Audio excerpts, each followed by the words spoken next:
ఆ నియోజకవర్గంలో అధికార పార్టీ ఎమ్మెల్యేకి ధీటుగా వర్కౌట్ చేస్తున్నారట ప్రతిపక్ష పార్టీ ఇన్ఛార్జ్.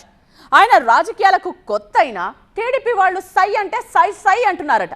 నువ్వు ఒక్కటంటే నేను రెండంట అంటున్నారట. అనడమే కాదు, చేసి చూపిస్తున్నారట. ఆ నియోజకవర్గంలో వైసీపీ జెండాను రెపరెపలాడిస్తున్నారట. తగ్గేదే లేదంటూ వైసీపీ క్యాడర్కు భరోసా ఇస్తున్నారట. నిజమైన నాయకుడిలా ముందుండి నడిపిస్తున్నారట. ఎందుకీ ఎవరా పొలిటీషియన్, ఏదా నియోజకవర్గం? విజయనగరం జిల్లా రాజాం అసెంబ్లీ నియోజకవర్గంలో టీడీపీ రాజకీయాలు ఆసక్తిగా మారాయట. ఇక్కడ టీడీపీ నుంచి ఎమ్మెల్యేగా మాజీ మంత్రి కొండ్రు మురళీమోహన్ ప్రాతినిధ్యం వహిస్తున్నారు. కొండ్రు మురళి పాలిటిక్స్ లో సీనియర్. కాంగ్రెస్ నుంచి 2004-2009లో ఎమ్మెల్యేగా ఎన్నికై అదే సమయంలో ఉమ్మడి రాష్ట్ర వైద్య ఆరోగ్య శాఖ మంత్రిగా పనిచేశారు.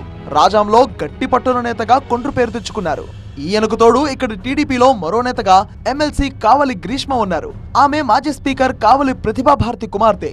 ప్రతిభా భారతి కూడా స్థానికంగా పట్టున నేతగా చెప్పుకుంటారు. అయితే తన వారసురాలి రాజకీయ ఎంట్రీతో ప్రతిభా భారతి రాజకీయాలతో అంటిముట్టున్నట్టుగా ఉంటున్నారట. ఇక ఇదే నియోజకవర్గంలో మాజీ మంత్రి కిమిడి కళా వెంకట్రావు సొంత గ్రామం కూడా ఉంది. దాంతో ఆయనకు కూడా ఇక్కడ రాజకీయంగా పట్టు ఉందని సమాచారం. రాజాం నియోజకవర్గంలో ఈ ముగ్గురు టీడీపీ నేతలకు వారి వారి సొంత క్యాడర్ ఉందని చెప్తారు. కానీ ఈ ముగ్గురు నేతలది ఎవరి దారి వారిదే కావడం ఇక్కడ వైసీపీకి అడ్వాంటేజ్ గా మారిందట.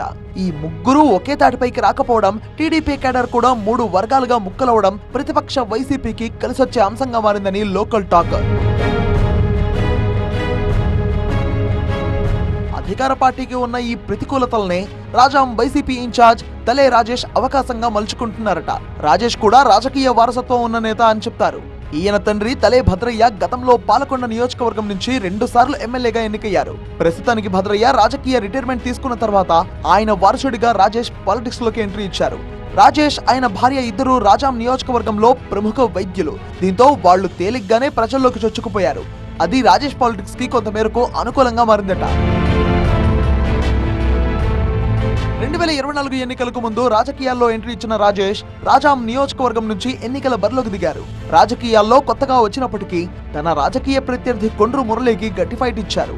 ఉత్తరాంధ్రలో దాదాపు ప్రతి నియోజకవర్గంలో 20 నుంచి 30 వేల పైచిలకు మెజార్టీతో కూటమి అభ్యర్థులు గెలిస్తే రాజాంలో మాత్రం రౌండ్ కి రాజేష్ పోటీ ఇచ్చారు. నువ్వా నేనా అన్నట్లు ప్రత్యర్థితో చివరిదాకా హోరాహోరీ పోరాడారు.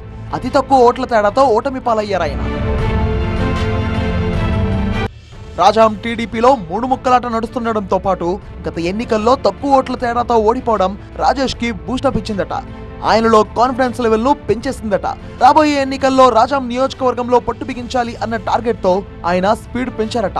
ఎక్కడ తక్కువ ఓట్లు వచ్చాయి, తన ఓటమికి ప్రధాన కారణాలేంటి, టీడీపీ నేతలను ఎలా ఎదుర్కోవాలి, ఎలాంటి సమస్యలతో ప్రజల్లోకి వెళ్లాలి అనే దానిపై కేడర్ తో రాజేష్ సమీక్షలు జరుపుతున్నారట. తరచూ కార్యకర్తలతో సమావేశమవుతూ గట్టిగానే కసరత్తు చేస్తున్నారట రాజేష్. రానున్న స్థానిక సంస్థల ఎన్నికల్లో ఎలాగైనా తన మార్కు చూపించుకొని అధిష్టానం దగ్గర మంచి మార్కులు కొట్టేసి రాజాంలో జెండా ఎగరేసి రాజకీయాల్లో నిలదొక్కుకోవాలని గట్టి ప్రయత్నమే చేస్తున్నారట. ఇదే ఇప్పుడు రాజాంలో హాట్ టాపిక్ గా మారిందట. ఎలాగైనా అధికార పార్టీ జోరును తట్టుకుని నిలబడి రాజాంలో పట్టు సాధించే వ్యూహాలతో రాజేష్ ముందుకు వెళ్తున్నారట. టీడీపీ సీనియర్లను ఢీకొని రాజాం కోటలో రాజకీయ చరిత్రను రాజేష్ తిరగ రాస్తారో లేదో చూడాలంటున్నారు విశ్లేషకులు.